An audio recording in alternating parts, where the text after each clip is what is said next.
If your life has been full of chaos and stress, you got to stop looking for peace and actually learn to protect it. When I tell you that I have spent most of my life in a state of chaos and tension and stress and high cortisol and all that stuff that comes along with it, that's an understatement, okay? And through all this time, and on the other end of it, there are 5 things that I've learned that are so important to protect your peace. Now, if any of these things are happening in your life, it's likely going to explain why you're so bone tired, why you feel constantly exhausted. And if there's any confusion, I'm not angry. I just have finally learned to draw a line in the sand and value myself enough to set these boundaries. Folks cross any of these boundaries or one of these boundaries, they lose access to me. Not because I'm mean, not because I'm hateful, but because I need peace in my life. And these things are my values. They reflect my values. And I respect myself enough to realize that I don't just deserve crumbs or what people throw at me. I can change my life. I can mold it and shape it to be what I want it to be. So as you watch this video, I want you, and as we go through the 5 things I'm going to count down, I want you to think about your own life and ask yourself, are there certain things that are costing you too much? Now, let's count down the 5 things that I've set in motion that have completely changed my life. The first boundary that I don't compromise on is my relationship with God. I'm not interested in participating in conversations that mock God, ridicule my faith, or try to convince me not to believe in something and someone who is so important to my life. And you don't have to share my beliefs at all. And I'll, respect your right to disagree and have your own beliefs. But I do expect that same level of respect in return. Number 2 is my husband. In my opinion, if someone disrespects your husband or wife, then they are actually disrespecting you as well. So I'm not going to sit up and talk bad about my husband or entertain all kind of gossip about him and talk about, what he does wrong or how he can improve or try to tear him down. And I definitely do not invite nor keep anyone in my life who's trying to cause division in my marriage. And that's a big one that I see a lot of people experience these days. And we've had our challenges, we have our hardships like any couple. We have disagreements, we have things that we, sometimes see differently on, But when we got married, we became a team. And I'm proud to have him as my fellow teammate. So I can't be having people talk bad about him or try to come undo what, God brought together. And you know what's kind of interesting? The people that kind of encourage you to disrespect your spouse, have you ever noticed that they're not the ones that are dealing with the consequences of that disrespect? No, they're separate from it. They just go about their own little happy way, skipping away, while you're left to deal with the mess. And no, that's not going to happen. The world will tell you that relationships are disposable, but marriages, they should be sacred and they should be valued. And your loyalty shouldn't come only when it's convenient.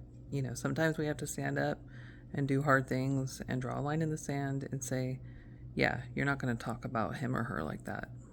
Okay, so I think number 3 is really going to resonate with you.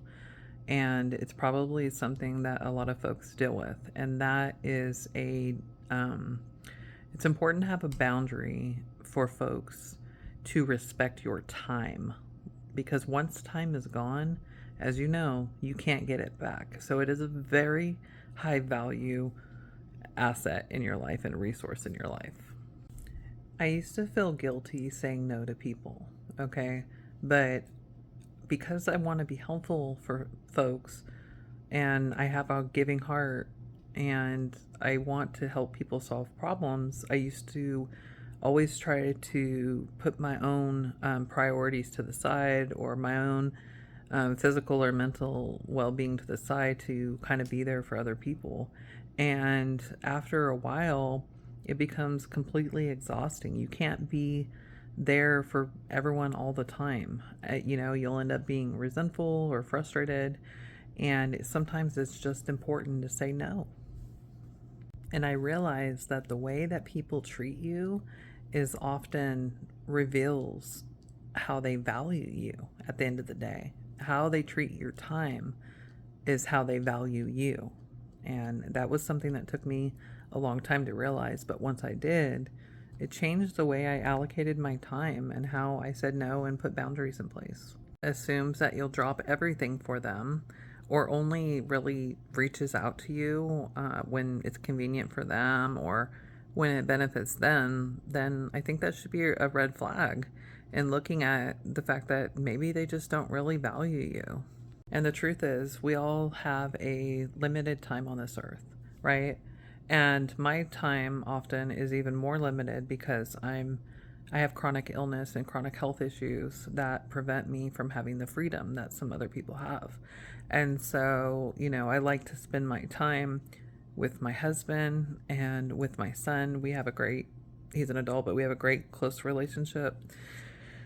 Spending my time with God and spending time on my health the best that I can, and supporting my home at home the best that I can. And so, I'm very protective of that time, because ultimately what comes in, especially when it's not valued or appreciated, will take from that resource. And that's where I'm trying to devote myself to. So I do think it's helpful to know that the word no isn't really a rude answer. Sometimes it's the most honest and loving answer you can give, loving for your family, loving for yourself. And yeah, it kind of is what it is. And if people can't accept it, well, they're just going to have to find someone else to fulfill their need. But protecting my time wasn't even the hardest boundary that I had to learn to put into place. Next one took me years to figure out, because I had to finally realize that I was being responsible for other people's chaos way too much, and that is not my or your responsibility. Now, let's talk about number 4, which is protecting your peace. Being a good friend, daughter, sister, whatever, doesn't mean that you have to answer every phone call and get involved in every bit of chaos, or have to listen to every problem that somebody is going through. Because the truth is, some people don't want peace, they just want an audience. They thrive in chaos. There's always a new argument going on. There's always somebody who offended them. There's always something that happened at the store, or at the gas station, or someone in their life that's acting up again. And before you know it, you're overstimulated, your mind is going crazy, your anxiety's through the roof, and you wasted so much time carrying a burden that you never should have had to, because it's not yours to carry. So I think it's important to give ourselves permission to step back from other people's drama.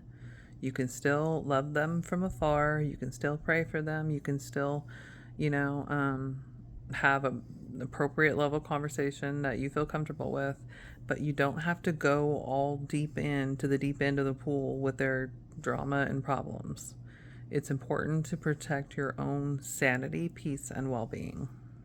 You don't have to have emotionally draining conversations. You don't have to feel like you're having a one-sided conversation where the person's unloading on you. It doesn't make you uncaring, but it makes you caring of yourself. And I think in this day and age, we would all do better to care more about ourselves, as well as other people, of course. But, investing more energy into your well-being and your peace pays off. So I do still choose compassion. I still choose to show empathy and caring, but I just don't give into chaos as much. I just don't have the time or the energy or the peace that I want to trade for it. And finally, the last boundary is the one that shapes every decision that I make. Because if you compromise on this one, let's just be honest, you're going to end up compromising on all the other ones as well. Let's talk about protecting your values. At some point in life, you're going to have to nail down what you stand for. Because if you don't figure that out and kind of sew that into who you are as a person, then the world's going to figure it out for you. And this world is a very dark place. So the fifth and final boundary is protecting my values.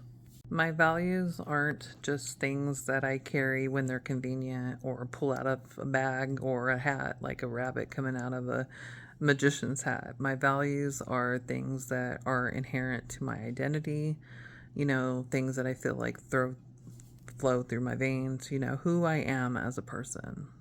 I value God. I value my marriage, my family. I value honesty and transparency. And I value compassion and empathy for others. And because those values matter to me, I use them to guide my decision making, even when could be uncomfortable at times. I've learned that the greatest pressures in life is not often always to do the bad thing or the wrong thing. A lot of times it's about compromising on the things that are most important to you. You make one compromise here, one compromise there, and before you know it, you've forgotten what your values are altogether and what you stand for. And for me, I would rather stand apart and do the right thing than blend in and face myself by mistreating others or doing things that are against my values.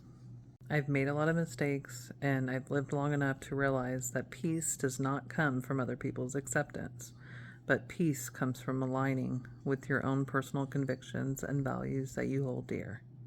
Will everyone agree with me? Heck no. Will some people have an issue with it? Yeah, probably. At the end of the day, I would rather draw the line in the sand and lose approval than compromise my character. Because what's popular today is going to change what's popular tomorrow, and trends, they change just like the days and the weather, but convictions, they follow you wherever you go. So those are the 5 boundaries that I don't negotiate with anymore. I protect my relationship with God. I protect my marriage. I protect my peace. I protect my time, and I protect my values. Learning these boundaries didn't make me love people less. It just made me more intentioned in how I give my love. And when you're chronically ill, you're often exhausted already, so this preserves some of my energy to giving myself to people in ways that I feel comfortable doing so. And so I'd love to hear from you. Which one of these boundaries has been the hardest for you to keep?